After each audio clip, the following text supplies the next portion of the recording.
दुनिया के 7 अजूबों का नाम सुनते ही सबके दिमाग में दुनिया की सबसे खूबसूरत इमारतों में से एक ताजमहल का चित्र उभर आता है। इसे मुगल बादशाह शाहजहां ने अपनी बेगम मुमताज महल की याद में बनवाया था। शायद इसी कारण इसे आज पूरी दुनिया में प्रेमी जोड़ों के द्वारा प्यार की अद्भुत मिसाल के तौर पर देखा जाता है। इस वीडियो में हमने इस अद्भुत इमारत के बारे में 13 ऐसे आश्चर्यजनक तथ्यों के बारे में बताया है जिन्हें बहुत ही कम लोग जानते हैं। नंबर 1, मुमताज महल के मकबरे की छत पर एक छेद है। हालांकि इस छेद के पीछे कई तरह की कहानियां प्रसिद्ध हैं, जबकि सच्चाई यह है कि जब शाहजहां ने ताजमहल के पूरा बन जाने के बाद सभी मजदूरों के हाथ काट दिए जाने की घोषणा की ताकि वे कोई और ताजमहल ना बना सकें, तो मजदूरों ने इसी छत में एक ऐसी कमी छोड़ दी जिससे कि शाहजहां से बदला लिया जा सके और ये इमारत ज्यादा दिन ना टिक सके। आज भी इसी छेद के कारण मुमताज महल का मकबरा नमी से ग्रसित रहता है। नंबर 2, यदि यमुना नदी नहीं होती तो क्या होता? ताजमहल का आधार एक ऐसी लकड़ी पर बना हुआ है जिसको मजबूत बना रहने के लिए नमी की जरूरत होती है। यदि ताजमहल के बगल में यमुना नदी नहीं बह रही होती तो ये लकड़ी मजबूत नहीं होती। आपको बता दें कि यह लकड़ी नदी के पानी से नमी सोखती है, इसीलिए अगर यमुना नदी नहीं होती तो अभी तक ताजमहल गिर गया होता। नंबर 3, ताजमहल के चारों ओर के मीनार एक दूसरे की ओर झुके हुए हैं। ऐसा इसलिए है ताकि भूकंप या बिजली के गिरने की हालत में मीनार को मुख्य इमारत पर गिरने से बचाया जा सके। नंबर 4, कुतुब मीनार से भी लंबा है ताजमहल।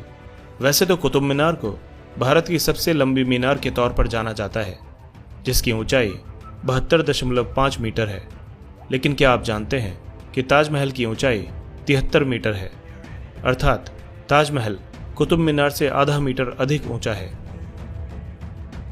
नंबर 5, आप ये जानकर चौंक जाएंगे कि ताजमहल में लगे सभी फव्वारे एक साथ ही काम करते हैं। दरअसल हर फव्वारे के नीचे एक टंकी लगी है जो कि एक ही समय भरती है और दबाव बनने पर पानी ऊपर फेंकती है। ये सभी फव्वारे बिना किसी मशीन या मोटर के पानी फेंकते हैं। नंबर 6, द्वितीय विश्व युद्ध, भारत पाकिस्तान युद्ध और 9/11 के हमलों के बाद भारतीय पुरातत्व सर्वेक्षण विभाग ने ताजमहल के चारों ओर बांस का घेरा बनाकर उसे हरे रंग की चादर से ढक दिया था, जिससे कि ये दुश्मन को दिखाई न दे और इस पर हमला ना किया जा सके। नंबर 7, एक खबर यह भी है कि इसे बनाने वाले मजदूरों के हाथ काट दिए गए थे ताकि वे ऐसी कोई और इमारत ना बना सकें, लेकिन शाहजहां अपने इरादे में कामयाब ना हो सका, क्योंकि ताजमहल के बाद भी कई अन्य भव्य इमारतें इन्हीं कारीगरों की मदद से बनवाई गई थी। इन्हीं में से एक कारीगर थे उस्ताद अहमद लाहौरी, जिन्होंने दिल्ली के लाल किले को बनाने में काफ़ी मदद की थी। नंबर 8, ताजमहल की कलाकृति में 28 तरह के नायाब पत्थरों को लगाया गया था जो कि किसी की भी आंखों को चौंधिया सकते थे। ये पत्थर चीन, तिब्बत और श्रीलंका से मंगवाए गए थे, लेकिन अंग्रेज़ों ने इन कीमती पत्थरों को निकाल लिया था। नंबर 9, 1632 से 1653 की अवधि में जब ताजमहल बना था तब इस पर 32 मिलियन रुपए खर्च हुए थे, जिनकी वर्तमान कीमत 106.28 लाख अमेरिकी डॉलर है।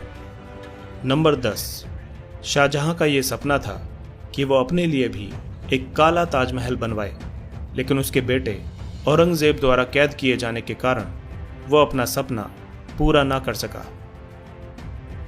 नंबर 11, ताजमहल के साथ पहली सेल्फी जॉर्ज हैरिसन नामक व्यक्ति ने ली थी।